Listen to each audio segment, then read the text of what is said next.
everyone. Welcome to Garden Fork Radio. You're here with Rick and Eric. Good morning, Eric. Happy New Year, my friend. Happy New Year to you too. Happy New Year, everyone. Thanks for dialing in or downloading. Appreciate you taking the time to listen to Garden Fork.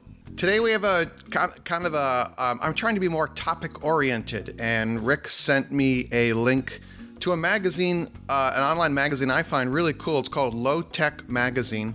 We're going to be talking about what are called fruit walls, which were this urban farming technique that started out in the 1600s. But more in general, this online website called lowtechmagazine.com talks about, I'll just read you the About page. It says, Low Tech Magazine refused to assume that every problem has a high-tech solution. A simple, sensible, but nevertheless controversial message. High-tech has become the idol of our society. Instead, Low Tech Magazine talks about the potential of past and often forgotten knowledge and technologies when it comes to designing a sustainable society. Sometimes these low-tech solutions could be copied without any changes. More often, interesting possibilities arise when you combine old technology with new knowledge and new materials, or when you apply old concepts and traditional knowledge to modern technology. We also keep an eye on what is happening in the developing world, where resource constraints often lead to inventive low-tech solutions. It's written by a guy named Chris de Becker, who lives in Barcelona, and it's proofread by a person, Deva, who lives in South Africa and South Korea. And it's really a brilliant concept. Of course, it plays right into my I'm not quite a survivalist, but I do kind of have that tendencies toward that. You can see how things could go off the rails, and even for a short period of time, we might have to fend for ourselves. Of course, the most likely option would be some sort of a coronal mass ejection, a sun flare that actually not too long ago took out some power grid up in the far northwest in Canada. We might have to make do for a while with what we have on hand, which is the reason that as much as I love reading, and I read on my iPad all the time, books, I read Kindle books on it. All of my reference books are hardbacks. My Rodell's Organic Gardening Encyclopedia, all my health books and how to care for dogs, that kind of thing, are all here in hardback just in case. I like it just because I'm fascinated by stuff that's often forgotten. And a lot of the older inventions were made out of wood, and it was before the era of photography everywhere. And they are forgotten because they weren't documented really well. There might be some line drawings or something in an old book. But there's this stuff that's there, like these human-powered cranes that they write about in Low Tech Magazine, that were powered by two people on these treadmills and using a series of pulleys and cables would be like an excavator, could function like an excavator or a crane or a hoist. It was pretty cool. Yeah, and ways to lift water for water wells, just almost anything you can think of. There have been low-tech solutions that apply the principles of the inclined plane and all the different techniques that the ancients discovered to make life a little bit easier for people.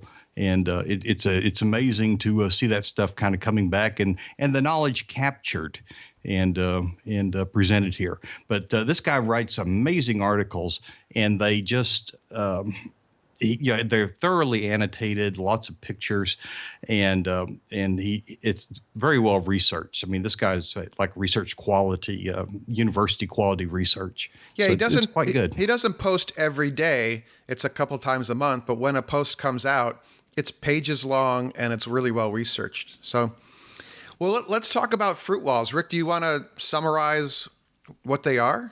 Well, sure. Essentially, and if you've been to Europe, and particularly to parts of Paris and then other parts of London, you'll notice that there are just these enormous high walls everywhere. And you're like, man, these people are kind of, paranoid. But the truth is they're probably, and particularly in this one area of France, of Paris, these were tall, thick walls made to absorb the heat of the sun, cut the wind, and allow them to grow fruit inside the walls, creating really just a microclimate inside. And they were able to grow, and this is in the 1600s, grow Mediterranean fruit all year long, or at least keep it going all year long, as far north as Belgium. Belgium and in some of those places. So it's really amazing to see this work out.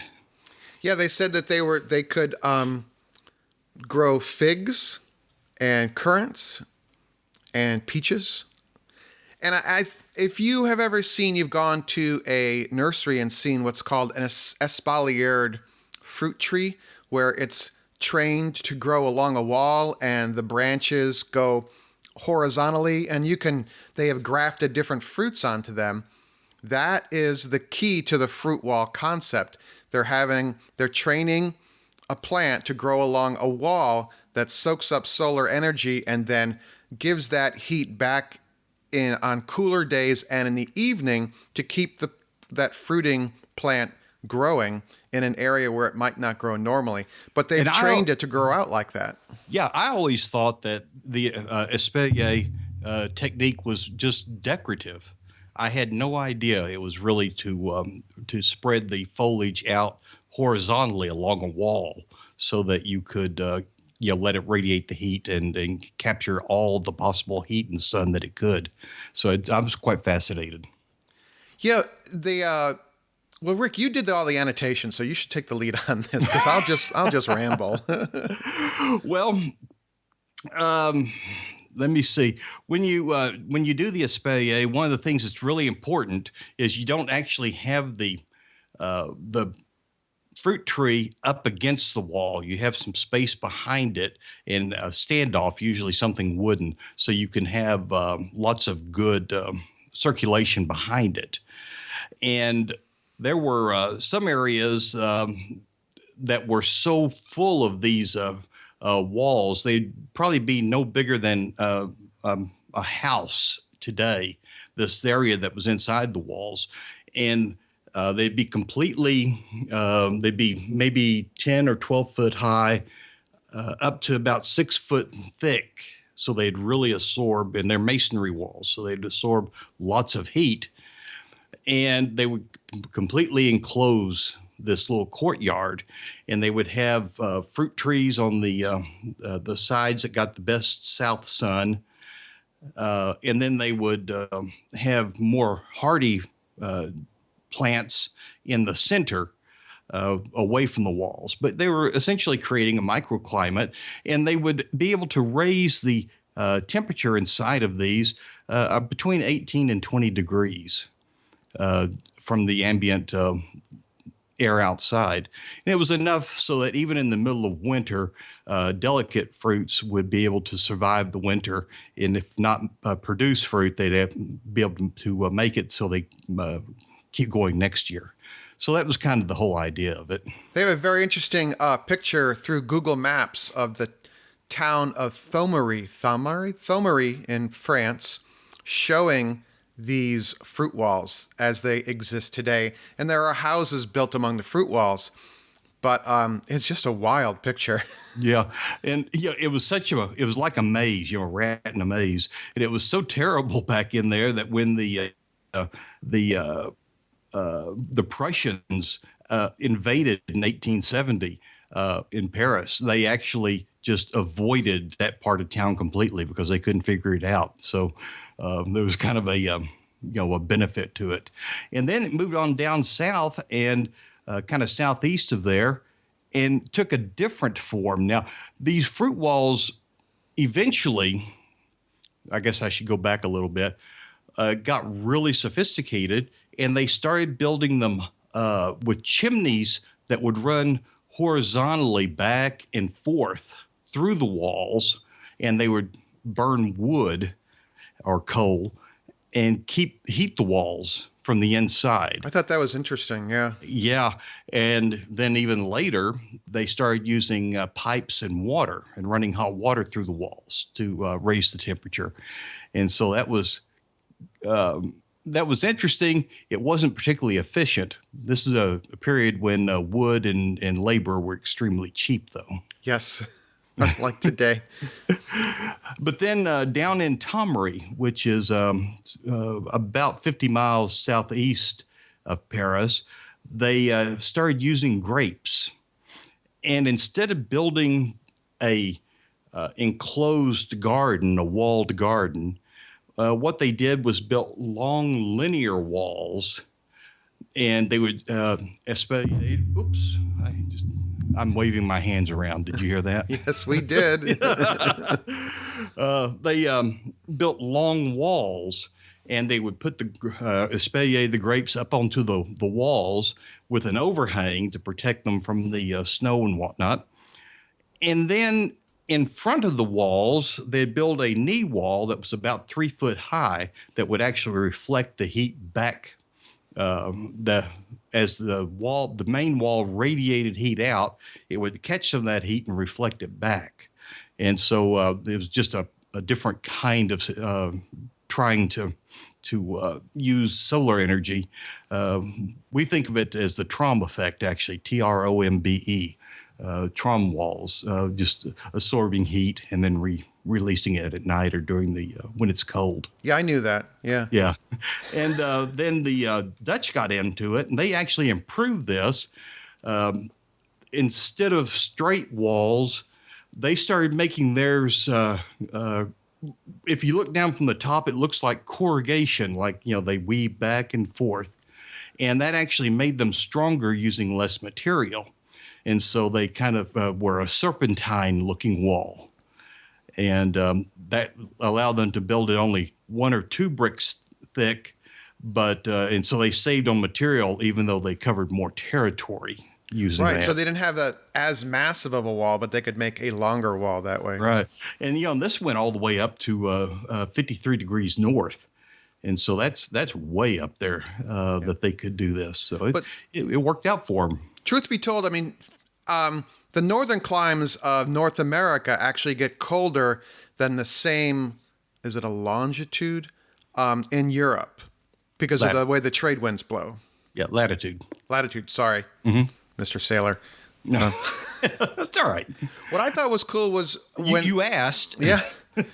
Then they went a step farther with the fruit walls, and they laid essentially an old storm window at an angle over the fruit wall and started to create the first greenhouses. Right. And I thought that was like, oh, well, here we go. And then I wondered why we don't use these fruit walls now, because they said in the 1900s they started moving to straight greenhouses because the technology to make plate glass, large pieces of glass, had improved to the point.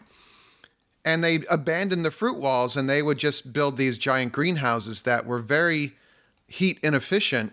But I guess coal and then oil were so cheap back then that they could just burn a bunch of coal and run a furnace and heat a big glass greenhouse. I guess so. And they really didn't care about the amount of pollution and stuff they were putting out into the air.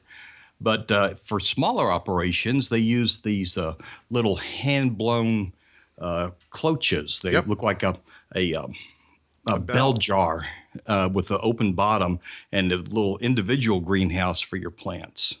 And then that's kind of where you and I and most of the listeners are involved at kind of this level, because that's something we could actually do, protecting individual plants or making a small greenhouse like your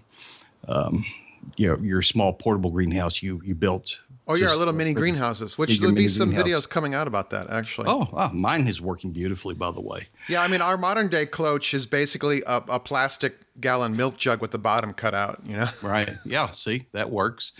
But even, this was imported to the United States.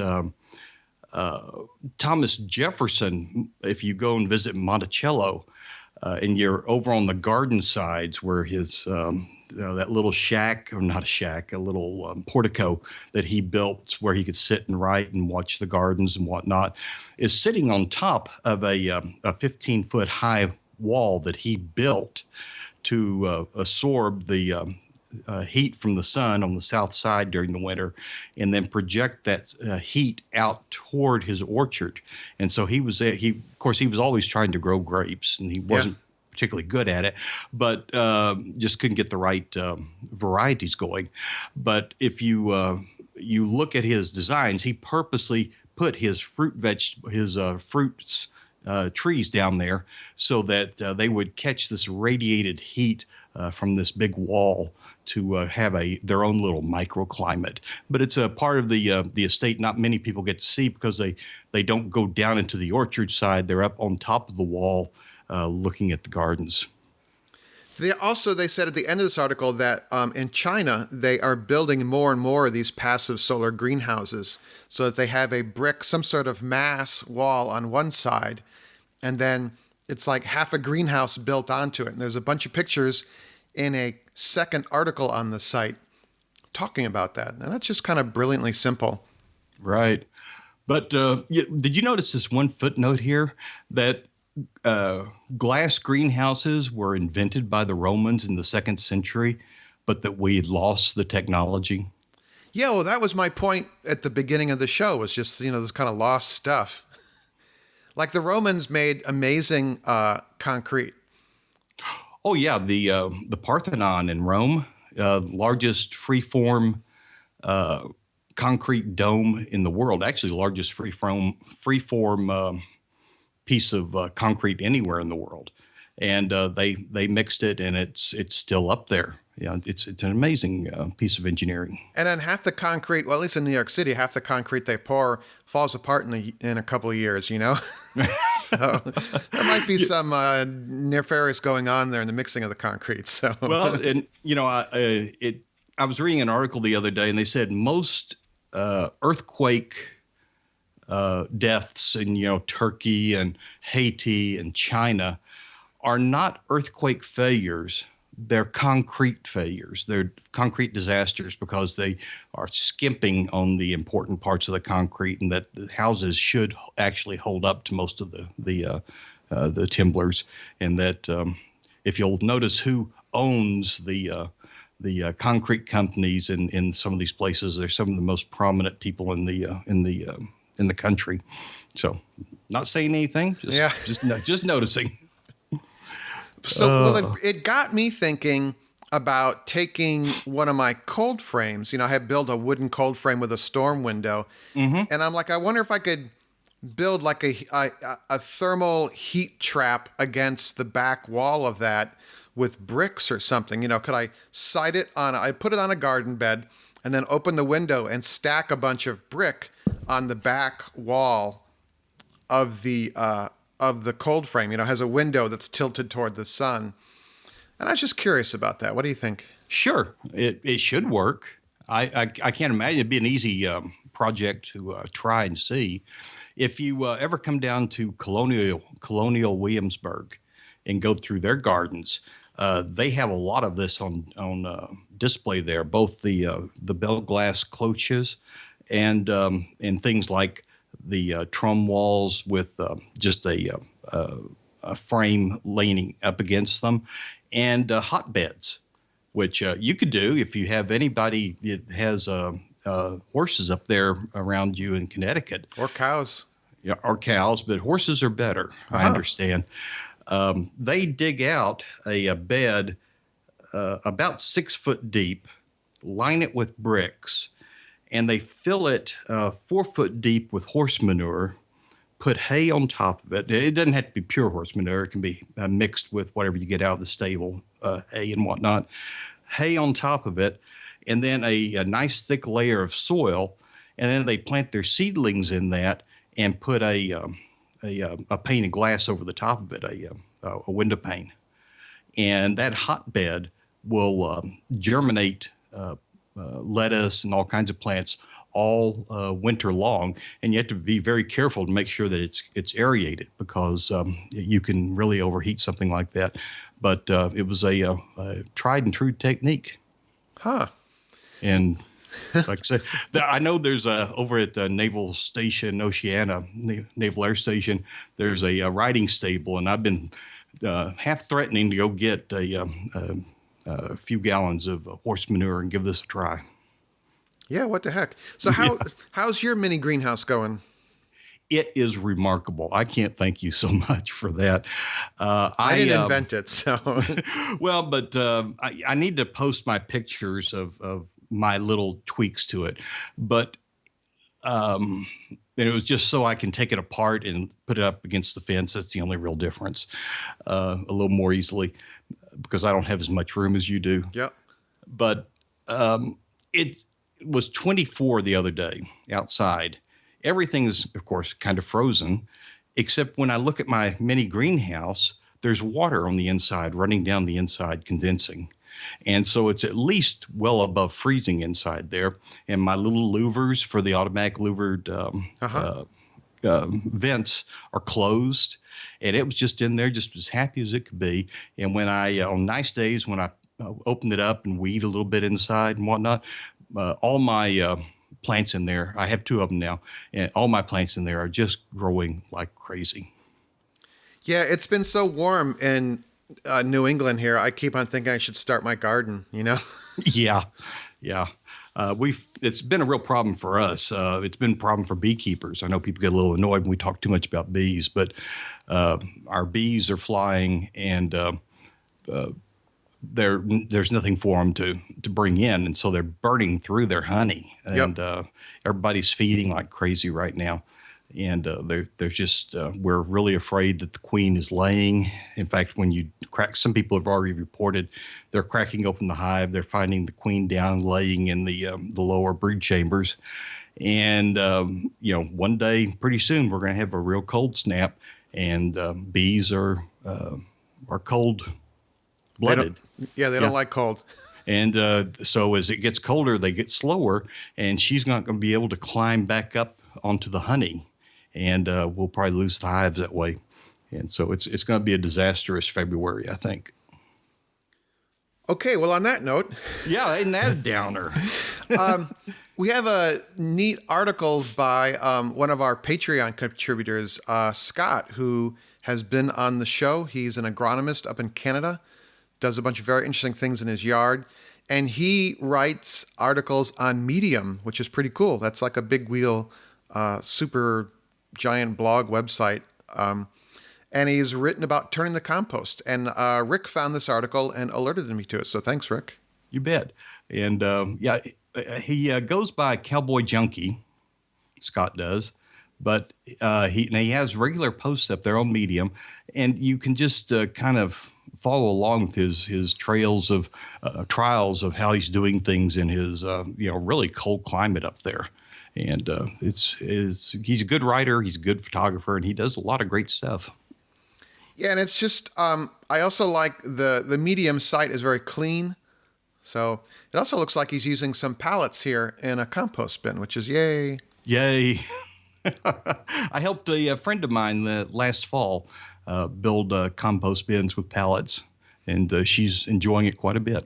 It's interesting. In this one picture here, he has a larger compost bin, and then he has a smaller amount of compost that's being held in a section by, looks like pieces of scrap plywood with just stakes drilled into the ground. That's very smart, instead of just letting it kind of splay all over the place. Yeah.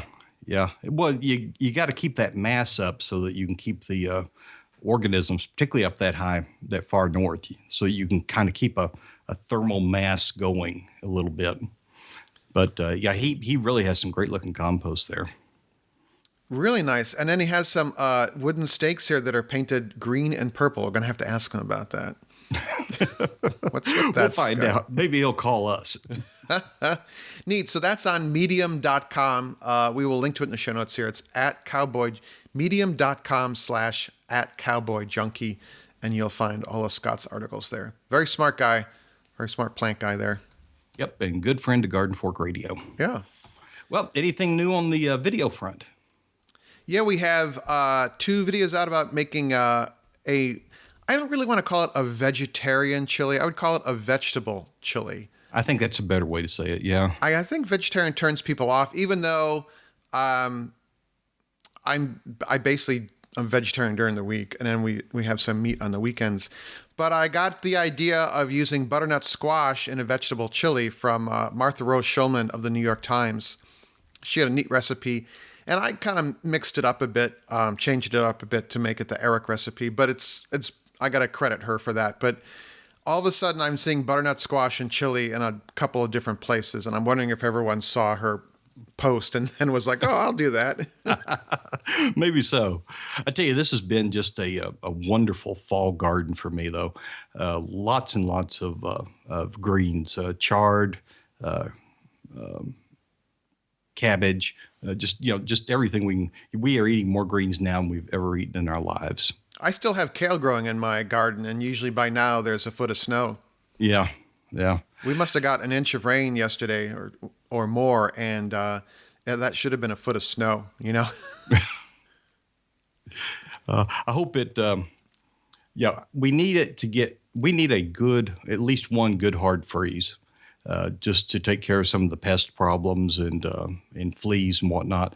But I'm really worried that I'm beginning to see here trees bloom out and sap's beginning to rise. Yep. And if that happens and we get a good hard freeze that lasts a couple of days, we're going to have limbs down everywhere. Yeah, I'm a little concerned about the maple syrup season, so I got to talk to my friend Bill, who is my maple syrup guru, about what we're going to do this year. Because I'm getting ready to, I'm looking at the trees I'm going to tap and figure out where I'm going to put the barrels and everything. And I'm like, I wonder if we're going to even have a season. So we'll have to see what happens there. Yeah. Well, neat. Well, okay. Oh, I wanted to tell you, I am thrilled to have heard the camera operator on the other day. Oh yeah, that was fun, wasn't it? You guys did a great job. Tell her she's hired. She's great. I'm actually hired by her, so I'm the house husband. You're here on her good wishes. Yeah. Yeah. I understand. That's kind of the way it is here. March 1st, we'll be coming up on 40 years of marriage. Wow. Yeah. I didn't think it was possible. I didn't think she'd put up with me that long.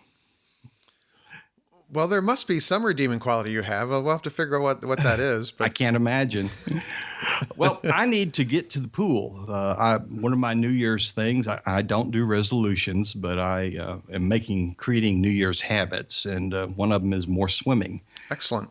And I'm swimming 3 times a week now, and I take my very old iPhone 4S, maybe it is. And that's my current phone, by the way. Oh, is it? Wow. And I've converted it to really just an iPod player. And I have it's a company called Lewis and Clark. They make devices mostly for the river raft trade. And I can put the iPhone in it. It has plugs, waterproof plugs for headsets, and I listen to books while I swim. Wow.